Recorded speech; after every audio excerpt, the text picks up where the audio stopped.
Hi reception! Friday the 26th of June today, and we're still doing our Under the Sea. I hope you've enjoyed this week. Lots of things we can learn about. Phonics is our link, so it's lesson 35 today, and again we're really working on now building up the ability to be able to spell two-syllable or multi-syllable words, okay? So really work on listening to those sounds so we can hear. So for instance, farmyard, bedroom, and really spelling those, okay? Mrs, tricky word, MRS, Mrs, MRS, Mrs. So like the other few days, can you practice spelling those? Okay, so we've had Mr and Mrs this week, haven't we? So if you can say both of them, parents might say spell Mr, and you have a go at that, and spell Mrs. Okay, and I'll give you another sentence there with the word in, so see if you can spot it for me. Your Active Learn link as well is there for your reading books. Thank you for those of you that are reading them and you're doing really well in those quizzes.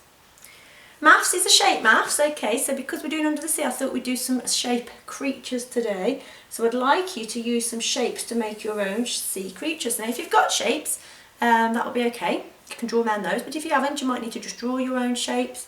Or if you have got a printer, you could cut out this one and do the shark one. Okay, so it's just using rectangles and different types of triangles, isn't it? Okay, but you can see this one's got circles, we've got rectangles, this one's got squares, making like the sea snake. I love that little puffer fish there with circles and different sized triangles. So see what you can come up with, and don't forget to use that language of what the shape is called. Okay, and then session 3, I'd like you to practice those rhyming words, guys. I know it's one of the things that we struggle with. So I'd like you to read the words on the paper and then write me some more rhyming strings there. So we can see we've got s and sand. Can you think of some more words that rhyme with sand?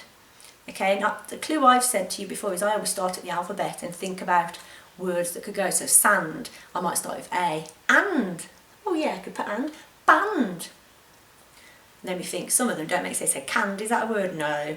And then we just keep going through like that. Okay, and then can you think of some words that rhyme with shell? So shell, bell, fell, etc. So have a go at those, guys. Try and write 2 or 3 rhyming strings if you can for each one. It's really good practice for your reading and writing and for rhyme. Okay, and then for our extra activities, the last few that I haven't told you about is, can you make your own sea world using jump modelling? Or shoeboxes. Shoeboxes are good ones. If you Google that, you usually find some really good ideas. Can you make up a story about being under the sea? Can you watch a movie that is set in the sea, for Little Mermaid, The Reef? Or can you listen to some really good relaxing music?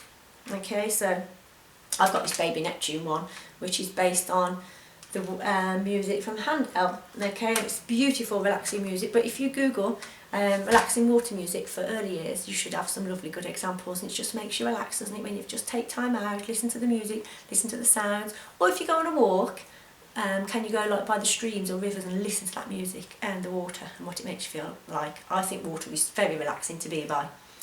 Okay guys, so have a good weekend. I'll hopefully see some of you on Zoom in a little while. Oh, I never mentioned my little Blue, did I? She came to see you this week. She lives obviously under the water as well. So there you are. Say bye Blue. She's waving her fin. And I'll see you soon. Take care. Bye bye.